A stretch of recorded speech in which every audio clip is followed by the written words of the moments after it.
সকালবেলা যদি পড়েন 3 বার আউযু বিল্লাহিস সামিউল আলিম মিনাশ শাইতানির রাজিম 3 বার পড়ে সূরা হাশরের শেষ 3 আয়াত যদি তেলাওয়াত করেন, তাহলে আপনার জন্য আল্লাহ তাআলা 70,000 ফেরেশতা নিয়োগ করবে। সারা দিন তারা আপনার জন্য মাগফিরাতের দোয়া করবে। আর ওই দিন ইন্তেকাল করলে আল্লাহ তাআলা শহীদ হিসেবে আপনাকে কিয়ামতের দিন দাঁড় করাবে। আবার সন্ধ্যাবেলায় যদি পড়েন, সারা রাতের জন্য 70,000 ফেরেশতা মাগফিরাতের দোয়া করবে। ওই রাতে মারা গেলে শাহাদাতের মৃত্যু নসিব হয়ে যাবে।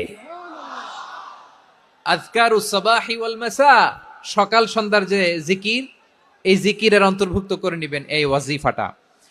যে হাদিসটা বর্ণনা করলাম সুনানে তিরমিজির হাদিস, যদিও হাদিসটা সনদের দিক থেকে দাঈফ, কিন্তু মুহাদ্দিসিন একরাম বলেছেন যেহেতু এটা ফাজাইলুল আমালের হাদিস, এটা পড়ার ক্ষেত্রে কোনো নিষেধাজ্ঞা নাই, এটা পড়া যাবে।